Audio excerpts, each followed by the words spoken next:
بسم الله الرحمن الرحيم نحمده ونصلي على رسوله الكريم أما بعد أعوذ بالله من الشيطان الرجيم بسم الله الرحمن الرحيم شهر رمضان الذي أنزل فيه القرآن هدى للناس وقال الله تبارك وتعالى في موضع آخر إنا أنزلناه في ليلة القدر وما أدراك ما ليلة القدر ليلة القدر خير من 1000 شهر وقال النبي صلى الله تعالى عليه وسلم شعبان شهري ورمضان شهر الله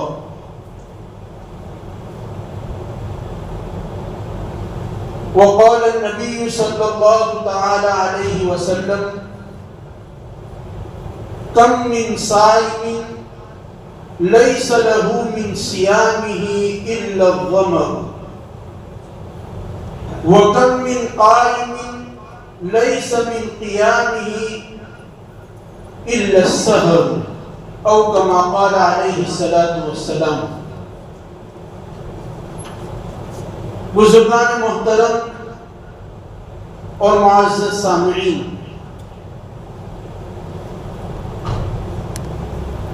اللہ تبارک و تعالی نے ہمیں انسان بنا کر دنیا میں بھیجا ہے۔ دیگر مخلوقات میں سب سے افضل مخلوق بنا کر ہمیں بھیجا، اشرف المخلوقات کا تمغہ ہمیں دیا گیا ہے۔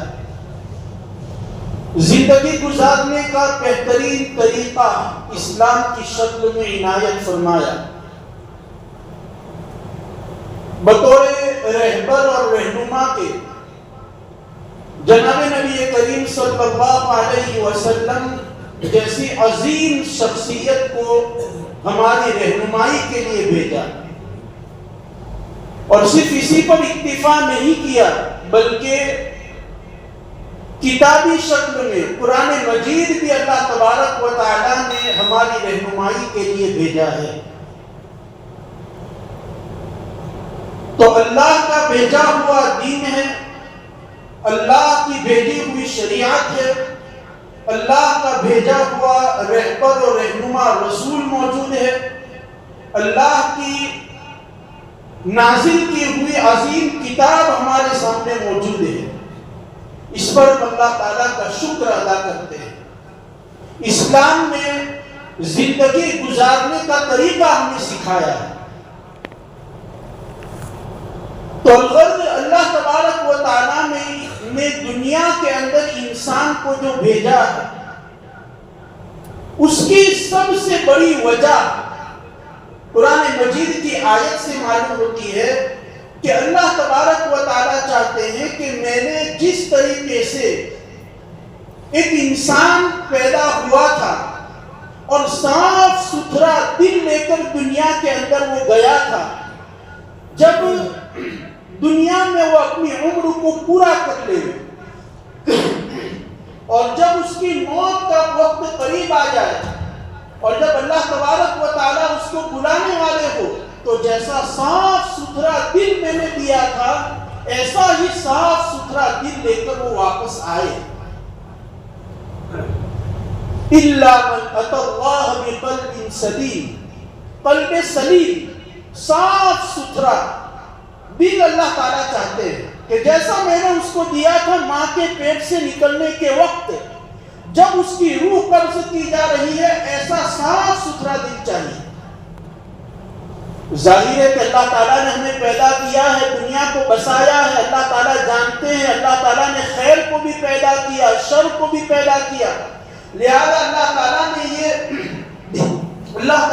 یہ دیکھا کہ بھائی جب میں یہ چاہتا ہوں کہ صاف ستھرا دل لے کر آئے، تو دوسری طرف تو دنیا کے اندر شرور بھی ہے، دنیا کے اندر فساد بھی ہے۔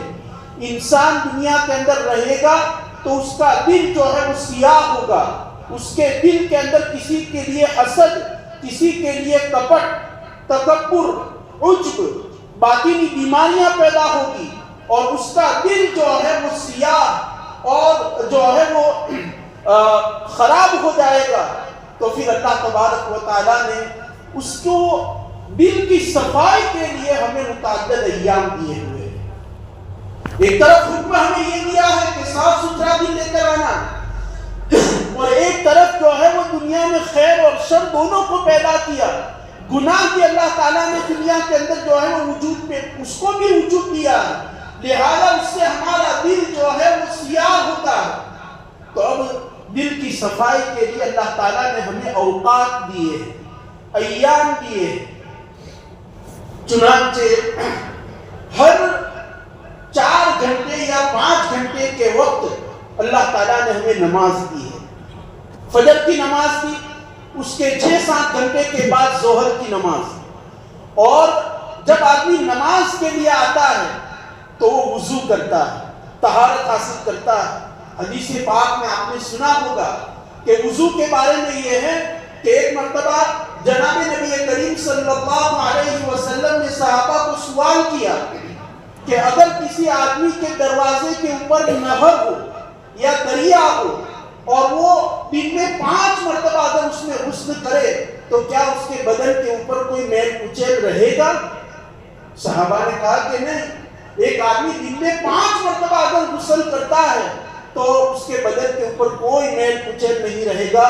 اس پر اللہ کے رسول صلی اللہ علیہ وسلم نے فرمایا کہ اسی طرح تم میں سے کوئی آدمی جب وضو کرتا ہے اور وضو کرنے کے بعد وہ نماز پڑھتا ہے تو نماز کی برکت سے اس کے گناہ جو ہے وہ معاف ہو جاتے ہیں، اس کے گناہ معاف ہو جاتے ہیں۔ تو فجر کی نماز کے 5-6 گھنٹے کے بعد اللہ تعالیٰ نے دوسری نماز ظہر کی نماز دی تاکہ ہمارا دل جو ہے وہ صاف ہو جائے۔ اس کے 2-3 گھنٹے کے بعد عصر کی نماز دی تاکہ عصر کی نماز پڑھ کر ہمارا دل جو ہے وہ صاف ہو جائے۔ اس کے بعد مغرب کی نماز اور عشاء کی نماز دی۔ دن کے اندر 5 نماز اللہ تبارک و تعالیٰ نے دی تاکہ ہمارا دل جو ہے وہ صاف ہو جائے، جیسا اللہ تعالیٰ دل چاہتے ہیں اس طرح کا دل ہو جائے۔ لیکن اگر میں نے نمازوں کے اندر کوتاہی کی اور میں اپنی نماز کے ذریعے اپنا دل صاف نہیں کر پایا تو اللہ تبارک و تعالیٰ 24 گھنٹے میں 1 ساعت اور دیتے ہیں جس سے ہم اپنے دل کی صفائی کرتے ہیں، اور وہ ہے تہجد کی نماز کا وقت۔ یہ 24 گھنٹے میں 1 مرتبہ آتا ہے، لہذا اگر نمازوں میں کوتاہی ہوئی ہے مجھ سے اور میرا دل جو ہے وہ صاف نہیں ہو پایا تو اب تہجد کی نماز پڑھ کر اور اس وقت دعا مانگ کے میں اللہ تعالیٰ سے جو ہے وہ اپنے دل کی صفائی کروا سکتا ہوں۔ لیکن اگر 5 نمازوں میں بھی کوتاہی ہوئی، اس کے بعد تہجد کی نماز میں بھی کوتاہی ہوئی اور دل اگر ہمارا صاف نہیں ہوا تو پھر اللہ تبارک و تعالیٰ ہر ہفتے میں 1 دن دیتے ہیں، جمعہ کا دن۔ یہ ہفتہ ہو گیا، اگر اس میں کوتاہی ہوئی، دل صاف نہیں ہو پایا تو پھر اللہ تعالیٰ ہر مہینے میں 3 دن کے روزے دیتے ہیں، ایام 20 کے روزے۔ وہ بھی اسی لیے کہ ہر مہینے میں آدمی کے پاس اتنا وقت ہے کہ وہ اپنے دل کی صفائی کر لے۔ لیکن اگر ہر مہینے بھی ہم نے ان اوقات کو ہم نے استعمال نہیں کیا تو پھر اللہ تعالیٰ نے سالوں کے اندر بھی ایسے اوقات اور ایام دیے ہیں جیسا کہ شب برات ہے، سال میں 1 مرتبہ۔ وہ بھی اسی لیے کہ دل مثل آئینہ صاف ہو جائے، جیسا اللہ تعالیٰ دل چاہتے ہیں اس طرح کا دل ہمارا جو ہے وہ صاف ہو، گناہوں سے، جو باطنی بیماریوں سے صاف ستھرا دل اگر ہو تو اسی لیے اللہ تبارک و تعالیٰ نے یہ سال کے اندر ہمیں ایام دیے۔ رمضان مبارک بھی اسی کے قبیل سے ہے، سال میں 1 مرتبہ آتا ہے۔ تو اسی رمضان مبارک جس میں دل کی صفائی ہوتی ہے، اسی رمضان مبارک کے مہینے سے ہم گزر رہے ہیں۔ 2-3 باتیں عام فہم انداز میں ذکر کرنے کی کوشش کروں گا کہ سب سے پہلے تو رمضان کے اندر روزے فرض کیے گئے۔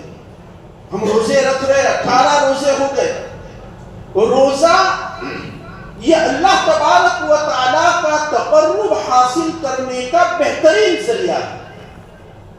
اگر ہمیں اللہ تعالیٰ کا قرب حاصل کرنا ہے، اللہ تعالیٰ کی خوشنودی اگر ہمیں حاصل کرنی ہے تو روزہ سب سے بہترین ذریعہ اور وسیلہ ہے. کیسے پتا چلا؟ جناب نبی کریم صلی اللہ علیہ وسلم نے حدیث پاک میں فرمایا کہ اللہ تبارک و تعالیٰ فرماتے ہیں الصوم لی وانا اجزی بہ یا وانا اجزا بہ، کہ روزہ میرے لیے. اللہ تبارک و تعالیٰ فرماتے ہیں روزہ میرے لیے ہے اور میں اس کا بدلہ دوں گا. یا وانا اجزا بہ، اس کا مطلب یہ ہے کہ میں خود بدلہ بن جاؤں گا. سوال ہوتا ہے کہ بھئی تمام عبادات تو اللہ ہی کے لیے، تو پھر روزے کے بارے میں خاص طور پر یہ کیوں کہا کہ الصوم لی، کہ بندہ جو روزہ رکھتا ہے وہ میرے لیے ہے. حالانکہ نماز بھی اللہ کے لیے، زکوٰۃ بھی اللہ کے لیے، تلاوت بھی اللہ کے لیے، ذکر و اذکار بھی اللہ کے لیے، تمام چیزیں اللہ تعالیٰ کے لیے ہے. تو پھر یہاں روزے کے بارے میں الصوم لی کیوں کہا گیا کہ روزہ میرے لیے ہے؟ اس میں اشارہ ہے کہ روزہ یہ اللہ تعالیٰ کا قرب حاصل کرنے کا سب سے بہترین ذریعہ ہے، سب سے مضبوط وسیلہ ہے. جہاں علماء نے اس کی بہت ساری وجوہات لکھی ہیں، اس میں ایک وجہ یہ لکھی ہے کہ اللہ تبارک و تعالیٰ کی خاص صفات ہے. جو رب ہوتا ہے اس کی خاص صفت ہے کہ رب نہ تو کھاتا ہے، نہ پیتا ہے، نہ وہ اس کی ازواج ہوتی ہے کہ وہ اس سے مقاربت اختیار کرے. لم یلد ولم یولد، آگے پیچھے کوئی نہیں. یہ رب کی صفت ہے، یہ اللہ تعالیٰ کی صفت ہے. اللہ تعالیٰ کھاتا پیتا نہیں ہے، اس کا کوئی اہل و عیال بھی نہیں ہے کہ وہ اس سے قریب ہو. بندے مومن جب روزہ رکھتا ہے تو انہی 3 چیزوں کا اس کو حکم دیا جاتا ہے. روزے سے یہی 3 چیزیں حاصل ہوتی ہے کہ روزے کے دوران بندہ نہ تو کھا سکتا ہے، نہ پی سکتا ہے، نہ اپنی زوجہ سے مقاربت اختیار کر سکتا ہے. تو گویا بندے نے روزہ رکھ کر بندہ روزہ رکھ کر اللہ تعالیٰ کی طرح ہو گیا، اللہ تعالیٰ جیسا ہو گیا. اللہ تعالیٰ کی صفت کو اختیار اس نے کیا.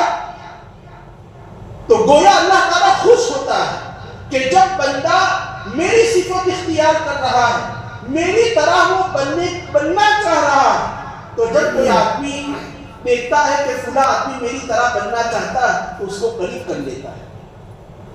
ہم میں سے ہر آدمی کی یہ فطرت ہے کہ اگر ہمارے اندر کوئی چیز پائی جا رہی ہے اور ہماری کوئی آدمی نقل اتارتا ہے، اور نقل بھی اس لیے اتارتا ہے کہ ان کی طرح میں بھی اگر بن جاؤں تو میں اس کو اپنے قریب کر لوں گا، کہ میری یہ خصلت، میری یہ صفت اس آدمی کو پسند آ رہی ہے. یہاں پہ اللہ تبارک و تعالیٰ نے یہی کیا کہ بندہ میری چند صفات کو اپنی زندگی میں لا رہا ہے، نہ کھا رہا ہے، نہ پی رہا ہے، نہ زوجات کے وہ قریب جا رہا ہے. لہذا اللہ تبارک و تعالیٰ کا قرب اس سے حاصل ہوتا ہے اور اللہ تبارک و تعالیٰ اس سے راضی ہوتے ہیں کہ بھئی یہ میری صفات جو ہے وہ اختیار کر رہا ہے. یہی وجہ ہے کہ دیگر عبادات اگر ہم کرتے ہیں تو اس کا قاعدہ اور قانون تو یہ ہے کہ اللہ تبارک و تعالیٰ فرشتوں کو کہہ دیتے ہیں کہ نماز کا ثواب اتنا، فلاں نیکی کا ثواب جو ہے وہ اتنا دے دیا جائے، اور زکوٰۃ کا اتنا ثواب دے دیا جائے، ذکر کا اتنا ثواب جو ہے وہ 10 گنا سے لے کر 700 گنا تک، یا لا الہ نہایہ جو ہے وہ اس کو ثواب دے دیا جائے. لیکن روزے کے بارے میں یہ قاعدہ نہیں ہے. روزہ اس قاعدے سے مستثنا ہے، الگ ہے، جدا. روزے کے بارے میں اللہ کے رسول فرماتے ہیں کہ اللہ تعالیٰ نے کہا انا اجزی بھی، میں بدلا دوں گا اسے. تو وہ بدلہ کیا ہوگا وہ اللہ تعالیٰ ہی بہتر جانتے ہیں. ورنہ دیگر عبادات کے لیے تو 700 گنا تک بیان کیا گیا ہے. اور دوسری جو میں نے لفظ بولا کہ وہ انا اجزا بھی، اگر یہ لفظ بولا جائے تو مطلب یہ ہو جائے گا کہ اللہ تبارک و تعالیٰ فرماتے ہیں کہ روزہ میرے لیے ہے اور اس کا بدلہ میں ہی ہوں. یعنی اللہ تعالیٰ ہی بدلے میں مل جائیں گے. جب اللہ تعالیٰ اگر بدلے میں مل جاتے ہیں تو پھر جنت کی بھی کوئی ضرورت نہیں ہے. جب جنت کو بنانے والا ہی جب ہمیں مل گیا تو پھر اس سے بڑھ کر تو اور کون دولت اور کون سی نعمت ہو سکتی ہے. تو یہ روزے سے اللہ تعالیٰ کا قرب حاصل ہو گیا کہ اللہ تعالیٰ کی صفات ہم نے اپنے اندر پیدا کی، اور ایسا قرب ہوا کہ اللہ تعالیٰ اس عبادت کے اوپر ثواب دینے کے لیے فرشتوں کو بھی استعمال نہیں کر رہا، بلکہ اللہ تعالیٰ سے اتنا قرب ہوا کہ ڈائریکٹ ثواب جو ہے وہ ہمیں اللہ تعالیٰ دے گا یا خود اللہ تعالیٰ ہی جو ہے وہ اس کا بدلہ ہو جائے گا. تو یہ اللہ تعالیٰ کا قرب حاصل ہو گیا. اور ایک بات اور آپ کے ذہن میں رہے کہ روزے سے اللہ تعالیٰ کا قرب حاصل ہوتا ہے. کوئی بھی چیز جو ہوتی ہے قرب حاصل کرنے کی بہت سارے طریقے ہیں، لیکن اللہ تعالیٰ کا قرب حاصل کرنے کے لیے روزہ جو ہے وہ سب سے اہم ہے. ایک تو ابھی میں نے حدیث پاک بیان کی، دوسرا قرآن مجید کے 9ویں پارے میں بیان کیا ہے کہ حضرت موسیٰ علیہ السلام جب اللہ تعالیٰ نے چاہا کہ ان کے ساتھ کلام کرے، اللہ تعالیٰ نے چاہا کہ موسیٰ ڈائریکٹ جو ہے وہ اللہ تعالیٰ سے بات کرے. پہلے تو کیا ہوتا تھا کہ فرشتے کو حضرت موسیٰ پر جو ہے وہ بھیجا جاتا تھا، وحی بھیجی جاتی تھی اور جو بھی احکامات دینے ہیں وہ دیے جاتے تھے. لیکن پھر اللہ تعالیٰ نے چاہا کہ نہیں، بلکہ موسیٰ کو کلیم بنانا ہے، موسیٰ کے ساتھ ڈائریکٹ بات کرنی ہے اور موسیٰ علیہ السلام کو بہت زیادہ اپنے قریب لانا ہے.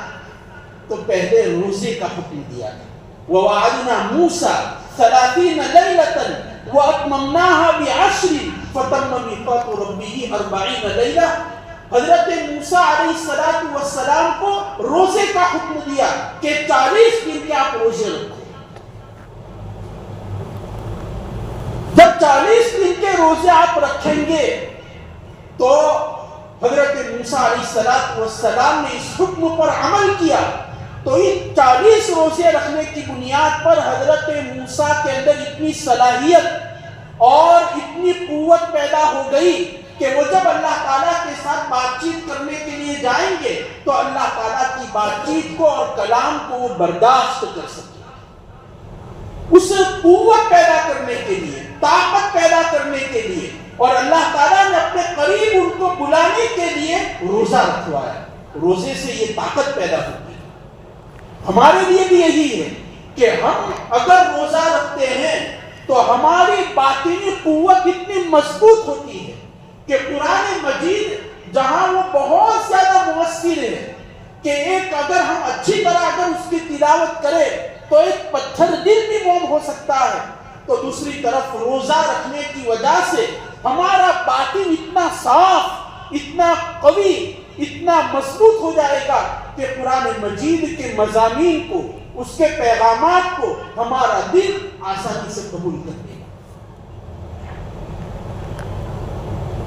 تو روزہ یہ اللہ تعالیٰ کے قرب کا ذریعہ ہے، اور رمضان مبارک میں روزہ اللہ تعالیٰ نے اسی لیے دیا ہے کہ قرب حاصل کرے. میں نے آپ کے سامنے آیت پڑھی، شہر رمضان الذی انزل فیہ القرآن، اس میں شہر مہینہ، اور میں نے ایک روایت بھی آپ کے سامنے پڑھی، شعبان الشہری و رمضان الشہر اللہ، کہ رمضان یہ اللہ کا مہینہ ہے. تو ایک ہے اللہ اور ایک ہے رمضان اور ایک تیسری چیز ہے قرآن مجید. تینوں میں گہری مناسبت ہے. اللہ تو ہے ہی خالق، اور رمضان کو قرآن سے مناسبت یہ ہے کہ قرآن مجید جو ہے وہ رمضان میں اتارا گیا. شہر رمضان الذی انزل فیہ القرآن، کہ رمضان وہ مہینہ ہے کہ ہم نے قرآن مجید جو ہے وہ اس میں اتارا ہے۔ اور یہ تینوں چیزیں جو ہے، جس نے رمضان کو پیدا کیا، بنایا، وجود دیا، جس نے قرآن مجید کو نازل کیا یعنی اللہ تعالیٰ، تو اللہ، قرآن اور رمضان، ان تینوں کے اندر ایک چیز مشترک ہے۔ اللہ تبارک و تعالیٰ کے بہت سارے نام ہیں جس کو ہم اسماء حسنیٰ کہتے ہیں، اس میں ایک سب سے بڑا نام، سب سے مضبوط نام وہ ہے العظیم۔ اللہ تعالیٰ کا ایک نام ہے العظیم۔ اور رمضان کو بھی عظیم کہا گیا ہے۔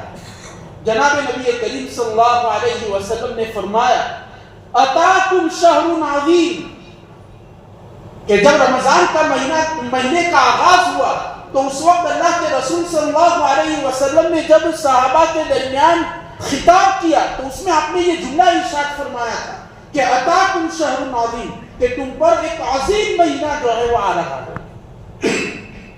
اور قرآن مجید کو بھی عظیم کہا گیا ہے۔ وَلَقَدْ آتَيْنَاكَ سَبْعًا مِنَ الْمَثَانِي وَالْقُرْآنَ الْعَظِيمِ، اللہ بھی عظیم ہے اور رمضان بھی عظیم ہے، اور قرآن مجید کو بھی اللہ تعالیٰ قرآن میں کہہ رہے ہیں کہ وہ عظیم ہے۔ تینوں کے اندر ایک چیز جو ہے وہ مشترک ہے۔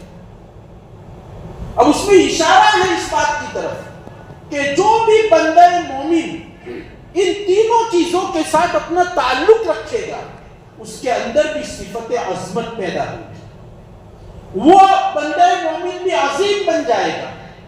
چنانچہ اگر ہمارا اللہ تعالیٰ کے ساتھ تعلق مضبوط ہو، اگر رمضان میں ہم کما حقہ اگر عبادات کر رہے ہیں اور رمضان کے اندر ہم یہ رمضانی مسلمان نہ ہو بلکہ رحمانی مسلمان اگر ہم ہیں، اور قرآن مجید کا اگر ہم کما حقہ اس کا حق ادا کرتے ہیں تو اس کے 4 حقوق بیان کیے گئے ہیں۔ ایک ہے حق تلاوت، ایک ہے حق عمل، اور ایک ہے حق تبلیغ، اور ایک ہے حق تعلیم۔ قرآن مجید کا صرف ایک حق نہیں ہے کہ ہم جو صرف اس کی تلاوت کر کے اس کو چھوڑ دیں، بلکہ قرآن مجید کے 4 حق ہیں۔ سب سے پہلے تو حق تعلیم، کہ قرآن مجید کو ہمیں سیکھنا ہے۔ نماز کے بقدر، نماز میں جتنی قرات کی جاتی ہے اس کے بقدر قرآن مجید کا سیکھنا فرض عین ہے۔ اور ایک ہے حق تلاوت، کہ شب و روز اس کی تلاوت کی جائے، اور ایک ہے اس کا حق عمل، کہ جو ہم نے اس میں پڑھا اس کو سمجھ میں، اس میں تدبر اور غور و فکر کر کے اس پر عمل کیا جائے، اور ایک ہے حق تبلیغ، کہ دوسروں تک اس کو پہنچایا جائے۔ تو اگر اللہ تعالیٰ کے ساتھ تعلق مضبوط ہوا، رمضان میں اگر ہمارے معمولات جو ہے وہ دیگر 11 مہینوں کے علاوہ اگر کچھ ممتاز اگر ہو گئے ہیں، اور ہم اپنے اندر نیکی کرنے کا جذبہ اگر پا رہے ہیں، اگر ہم اپنے دل کے اندر اگر اصلاح جو ہے وہ اگر محسوس کر رہے ہیں، اور یہ جذبہ ہمارے اندر پیدا ہو رہا ہے کہ یہ مہینہ گزر جائے اس کے بعد بھی میں نماز کا اہتمام کروں گا، اس کے بعد بھی میں تلاوت کا اہتمام کروں گا، اس کے بعد بھی میں نوافل کا اہتمام کروں گا، اگر یہ جذبہ اگر پیدا ہو رہا ہے تو گویا کہ ہمارا رمضان کے ساتھ تعلق مضبوط ہے۔ اور تیسرا، قرآن مجید کے ساتھ اگر مضبوط تعلق ہو جائے تو ان کے اندر جو صفت پائی جا رہی ہے عظیم ہونے کی، بڑا ہونے کی، تو وہ صفت ہمارے اندر بھی منتقل ہو جائے گی، ہم بھی عظیم بن جائیں گے، ہمارے اندر بھی عظمت آ جائے گی، ہم بھی جو ہے وہ بزرگ بن جائیں گے۔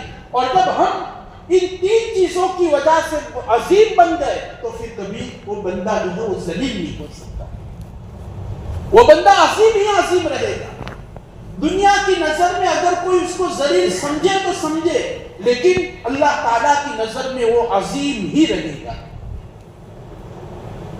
تو یہ رمضان اور قرآن کے درمیان کا جو تعلق ہے، اس سے ہم اپنے آپ کو اللہ کے قریب بھی کر سکتے ہیں، اور ہم اس سے اپنے آپ کو ایک ایسا عظیم انسان بنا سکتے ہیں کہ کبھی اس کی تذلیل نہیں ہو سکتی۔ تو الغرض آخری بات کہہ کر اپنی بات کو ختم کرتا ہوں کہ رمضان المبارک کا آخری عشرہ آنے والا ہے. آخری عشرہ اس میں ایک عمل اور جو سنت درجے کا ہے وہ یہ ہے کہ بھئی اعتکاف جو ہے وہ کیا جائے. اعتکاف سنت مؤکدہ. اعتکاف کو تراویح بھی سنت ہے اور الحمدللہ ہمارے معاشرے میں تراویح کی سنت زندہ ہے. لوگ خوشی کے ساتھ تراویح پڑھتے ہیں, اہتمام کے ساتھ تراویح پڑھتے ہیں, لیکن اعتکاف بھی اللہ کے رسول کی سنت مؤکدہ ہے. اللہ کے رسول نے اپنی زندگی میں کبھی بھی جو ہے وہ اس اعتکاف کو ترک نہیں کیا, بلکہ کبھی ایک مرتبہ چھوٹ گیا تو آپ نے اس کی قضا بھی کی ہے. لہذا اعتکاف سنت مؤکدہ ہے اور اس کا اہتمام بھی بہت ضروری ہے. اور آخری عشرے کے جو فضائل ہیں اس میں یہ ہے کہ اس میں لیلۃ القدر آنے والی ہے, اس کی تلاش کرنی ہے, اس میں اعتکاف کرنا ہے, اس میں عبادات کی مقدار کو اور بڑھا دینا ہے. اللہ کے رسول کا یہ عمل 20 دنوں کے اندر جتنی عبادت کرتے تھے, جب آخری عشرہ شروع ہوتا تھا تو اس کی مقدار میں اضافہ کر دیتے. روایات میں ہے کہ اللہ کے رسول صلی اللہ علیہ وسلم جب آخری عشرہ شروع ہوتا تھا شد میزرہ, یعنی کہ جو ہے وہ کمر کس لیتے تھے, مجاہدہ زیادہ نوافل اور عبادات کے لیے.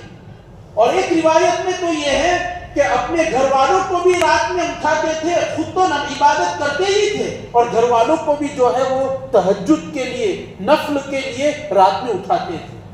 تو یہ آخری عشرہ جو ہے وہ بڑا بابرکت آنے والا ہے. ہمیں چاہیے کہ ہم اس کی کما حقہ جو ہے اس میں عبادت کریں, اس لیے کہ ہم جو ہے اگر روزہ رکھیں گے, تلاوت کریں گے اور اعتکاف اگر ہم کریں گے, تراویح اہتمام کے ساتھ خشوع و خضوع کے ساتھ پڑھیں گے تو یہ شریعت کے مطابق یہ عمل ہے. اور اگر یہ کام ہمارا اخلاص کے ساتھ ہے تو سونے پر سہاگا, اور اگر کیفیت احسان بھی اگر اس کے اندر پائی جا رہی ہے, یعنی ہم یہ عبادات کرتے وقت یہ دیکھ رہے ہیں کہ اللہ تعالیٰ ہمیں دیکھ رہا ہے یا ہم اللہ تعالیٰ کو دیکھ رہے ہیں, یہ تو احسان کی جو ہے وہ بلند کیفیت ہے. اور تیسرا یہ ہے کہ اگر ان اعمال کے اوپر رمضان کے بعد مداومت اور استقامت بھی ہو جائے تو ایک بات آپ یاد رکھیں کہ یہ پوری رمضان کے اعمال کی قبولیت کی علامت ہے. رمضان کے بعد بھی اگر ہم یہ کام کریں, روزہ رکھیں, چاہے وہ پیر کا ہو یا جمعرات کا ہو یا ایام 20 کا ہو یا ویسے ہی نفلی روزے ہو, تلاوت کا جو آج اہتمام ہے وہ بعد میں بھی, تو یہ ہماری پوری رمضان کے اعمال کی قبولیت کی علامت ہے.